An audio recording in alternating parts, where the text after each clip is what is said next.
कराची में लोगों को गोलियों और खंजर से ही कत्ल नहीं किया गया। ये वो शहर है जहां लोगों को जहर के इंजेक्शन लगाकर भी उनकी जान ली गई है। जहर का इंजेक्शन लगाने वाला ये ग्रुप कहां बना और इस ग्रुप के हमले में मौतजाती तौर पर बच जाने वाले शख्स का 23 साल बाद पहला इंटरव्यू भी आप इस वीडियो में देखेंगे। तो उसने असला निकाल कर मेरे सर पर रख दिया। अब ये सिर्फ तो किसी का ध्यान ही नहीं गया कि जहर से लोग मारे जा रहे हैं, क्योंकि जो पीछे जिंदगी को इनसे कौन बताया कि इंजेक्शन लगा है। ये कराची में एक नया नाम था वजाहत खान। सबको रस्सियों से और टेप से, बड़े वाले टेप से बांध के। शायद इंजेक्शन कम थे, इनके पास बंदे ज़्यादा थे। स्कूल के अंदर छोटी सी एक लैब बनाई हुई थी जिसमें ये खुद जहर बनाते थे। ये सारे एक्सप्लोजिव एक्सपर्ट भी थे, पॉइजन बनाने के भी एक्सपर्ट थे। 7 अक्टूबर साल 2001 में अफगानिस्तान में अमेरिकी फोर्सेस के ऑपरेशन के आगाज के बाद पाकिस्तान के हालात में एकदम तब्दीली महसूस की जाने लगी। दहशतगर्दों के छोटे छोटे ग्रुप्स बनना शुरू हुए, जिन्होंने न सिर्फ खुद अपने हदफ का इंतखाब किया बल्कि फैसला भी किया कि इन्हें टारगेट कैसे किया जाए। बस अपनी तंजीम का नाम रखा और काम शुरू कर दिया। साल 2002 में कराची के इलाके कोरंगी सेक्टर 35C के रिहायशी 25 साला मोहम्मद वजाहत खान उर्फ बाबर उर्फ वजी ने अपनी अलग तंजीम बनाने का फैसला किया, क्योंकि वो खुद 1995 में अफगानिस्तान में असलहा चलाने और बम बनाने की तरबियत लेकर आ चुका था। तो अपने ही इलाके यानी कोरंगी के ऐसे लड़कों से वाकिफ था जो उसकी बात की तायद करेंगे। कराची में जितनी भी तंजीमें बनी है ना, उसमें एक चीज़ बड़ी कॉमन रही है, ज़्यादातर लड़के एक ही इलाके में निकलते हैं। मिसाल जिस तरह आप जुंदला ले लें तो जुंदला शुरू शाह फैसल से हुई। इसी तरह हरकतुल मुजाहिदीन अल आलमी को शुरू करते हैं तो वो जाके शुरू थी नाज़माबाद से। इस तरह लश्कर जंगी को करते हैं तो वो लैंजेरिया से ज़्यादा उसका था, या वो मस्जिद शरीफ अकबर से हुआ। इसी तरह इस तंजीम में बात ये थी कि इसके ज़्यादातर लड़के उससे कोरंगी के थे। उसने ये मनसूबा अपने ब्रादर निस्बती आसिफ को बताया तो वो भी रजामंद हो गया। फिर आहिस्ता आहिस्ता जुबैर उर्फ भाईजी, अरशद उर्फ लल्लू, आबिद उर्फ सूका, आतिफ, जैनुल आबदीन, वसीम, आमिर हसन, काशिफ, बाबर और जीशान इस ग्रुप में शामिल हुए और फिर इस तंजीम की जानिब से 6 सफ़ात का एलामिया जारी किया गया और बुनियाद रखी गई तहरीक इस्लामी लश्कर मोहम्मदी की। जब ये तंजीम बनी, तंजीम इस्लामी लश्कर मोहम्मदी, इन्होंने भी 6 पेज का अपना एक यूँ समझे पम्फलेट जारी किया था। जिस तरह ये देख रहे हैं, ये वाला था, जिसमें इन्होंने जजेस को, पुलिस को, लॉ इन्फोर्समेंट एजेंसी को, पब्लिक को, डॉक्टर्स को, वकला को, सबको इन्होंने ना वो एड्रेस किया हुआ है कि आप ये करें और ये ना करें, ये करें और वो ना करें। इस तरह की चीज़ इन्होंने अपने पम्फलेट में शाया की थी जब ये बनाई थी। कि कोई वजाहत खान नाम मालूम हुआ था कि वो जो है इसको लीड कर रहा था। अच्छा, ये कराची में एक नया नाम था वजाहत खान। इससे पहले कराची में जो थे वो मोतलिस अकरम लाहौरी था, कोई छोटू था। ग्रुप में शामिल जैनुल आबदीन ने अफगानिस्तान में जारी जंग में अमेरिकी किरदार की वजह से पाकिस्तान में मौजूद क्रिश्चियन कम्युनिटी को निशाना बनाने का मशवरा दिया और खुद ही सोच लिया कि इनमें कुछ लोग इस्लाम मुखालिफ काम कर रहे हैं। वजाहत और अरशद ने कार्रवाइयों में गोली चलाने के अलावा एक और अंदाज से जान लेने का मशवरा दिया कि जहर का इंजेक्शन लगाकर जान ली जाए। दोनों ही मशवरे मान लिए गए। अरशद और वजाहत ने जहर का इंजेक्शन तो तैयार कर लिया, अब बात थी तजर्बा करने की कि इससे इंसान मरता भी है या नहीं। तो एक आसान हदफ तलाश किया गया।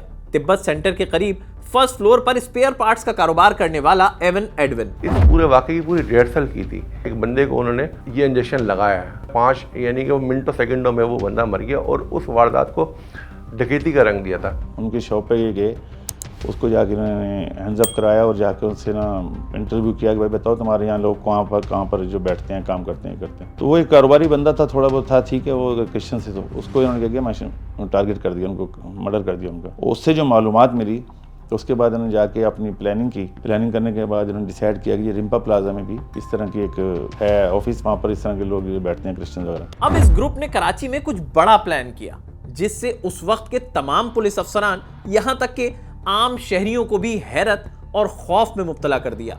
वो वाकया था रिम्पा प्लाजा पर इदारा अमनो इंसाफ पर हमला। सदर कराची का सबसे मसरूफ तरीन इलाका रिम्पा प्लाजा, जहां अब गाड़ियों के स्पेयर पार्ट्स की दुकानें हैं, वहां उस बिल्डिंग में उस वक्त दीगर दफातर भी हुआ करते थे। प्लाजा की 3री मंजिल पर एक दफ्तर था। ये दफ्तर क्रिश्चियन कम्युनिटी की एक NGO का था जिसका नाम इदारा अमनो इंसाफ था। गुज़िश्ता 25 साल से काम करने वाले इस NGO के दफ्तर पर 25 सितंबर साल 2002 का दिन किसी क़यामत से कम नहीं था। उस दफ्तर में आज मुलाजमीन की जान ली जानी थी। इस हमले में बच जाने वाले रॉबिन शरीफ, जो उस दफ्तर में लाइब्रेरियन थे, उस वक्त उनकी उम्र 25 साल थी। हमले के 23 साल गुजर जाने के बाद वो अपनी जिंदगी का पहला इंटरव्यू दे रहे हैं और बताते हैं उस वक्त दफ्तर में क्या हुआ था। For more stories like this, don't forget to hit the subscribe button.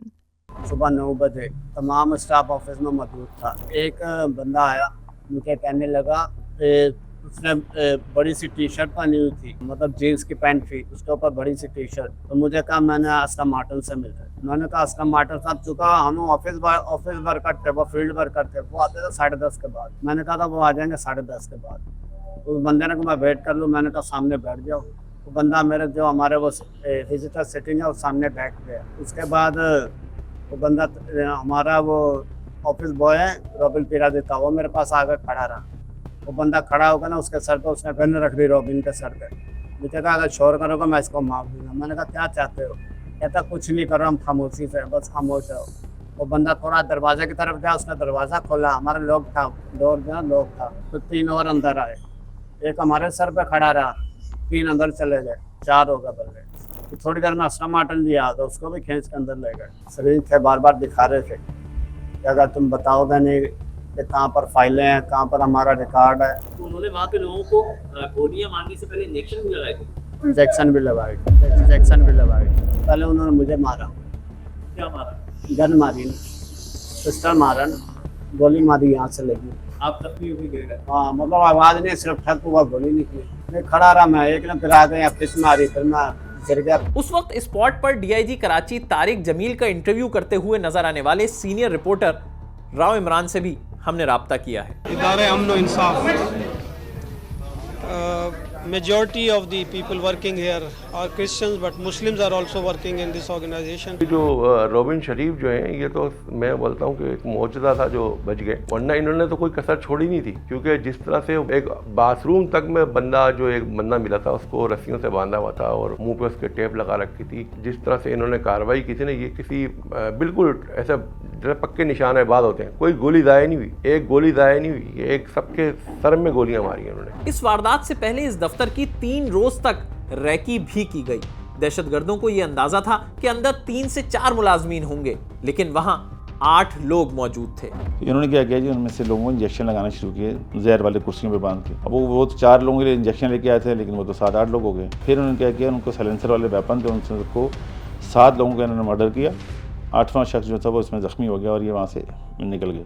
बड़ा कोहराम मच गया शहर में, ज़ाहिर है कि इंटरनेशनल खबर भी बनती थी, और 7 बेगुनाह लोगों को इस तरह मार देना। ये दहशतगर्द अपने साथ बेहोशी की दवा भी मिनरल वाटर की छोटी बोतल में भर कर लाए थे, ताकि पहले लोगों को बेहोश करेंगे, फिर जहर के इंजेक्शन लगाएंगे।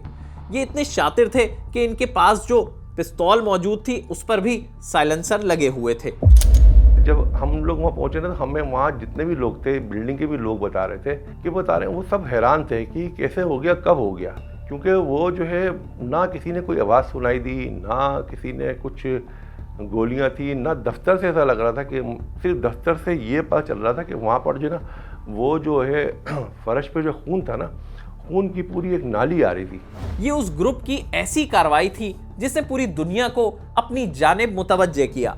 उस ग्रुप ने गुलशन इकबाल यूनिवर्सिटी रोड पे भी एक एनजीओ के दफ्तर में घुसकर वहां काम करने वाले डॉक्टर महबूब अली और मलिक होशियार को गर्दन में जहर का इंजेक्शन लगाकर कत्ल किया। उनको एक टारगेट मिला जी, गुलशन इकबाल में एक डॉक्टर साहब हैं, वो जो हैं वो बच्चों को जिनसे ना उन स्कूल बनाया हुआ, वहाँ छोटे बच्चे जो हैं उनको लेके जाते हैं, उसके बाद उन बच्चों को मोटिवेट करते हैं, उनको अगवा कर लेते हैं, जबकि ऐसी कोई स्टोरी है ही नहीं। और उन बच्चों को फिर किसी दूसरी कंट्री में भेज के उनको आलिम दीन बनाते हैं। आलिम दीन बना के बेसिकली वो क्रिश्चियन करने के बाद उनको आलिम दीन बनाते हैं, फिर उन मुल्कों में भेजते हैं, जबकि जिसकी कोई ना लॉजिक थी, ना कोई ऐसी केस था, ना कोई ऐसी रिपोर्ट हुई थी। उन डॉक्टर साहब की क्लिनिक में जाके उनको भी इसी तरह इन्होंने जहर लगा के उनको भी मार दिया। डिफेंस फेज 2 में तारिक अख्तर अल्लाहवाला की भी इसी अंदाज में जान ली गई। ये ग्रुप शहर में साल 2002 से साल 2007 तक मुख्तलिफ औकात में कार्रवाइयां करता रहा। यहां तक कि अमरीकी सहाफ़ी डैनियल पर्ल को अगवा करने में भी इस ग्रुप के कारिंदे को जिम्मेदारी दी गई थी। इस ग्रुप की इंपॉर्टेंट बात आपको मैं बता दूं कि जिस वक्त डैनियल पर्ल का अगवा हुआ है, उससे पहले सलमान साकिब ने इनको कहा था कि हमने एक जर्नलिस्ट को अगवा करना है और आप लोगों ने जगह का अरेंज करना है, तो उन्होंने जगह की अरेंज भी कर लिया था इन्होंने, लेकिन वो कहीं और उसको ले गए, फिर वो बाद में केस हो गया, जो कुछ भी हो गया, तो वो जगह इनके फिर काम नहीं आ सकी।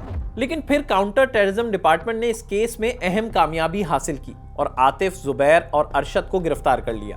बाद में गिरफ्तार दहशतगर्दों ने यह इंकशाफ भी किया कि वजाहत और अरशद कोरंगी 2.5 नंबर पर एक प्राइवेट स्कूल भी चलाते थे, जिसकी लैब को स्कूल की छुट्टी हो जाने के बाद बम बनाने और जहर बनाने के लिए इस्तेमाल किया जाता था।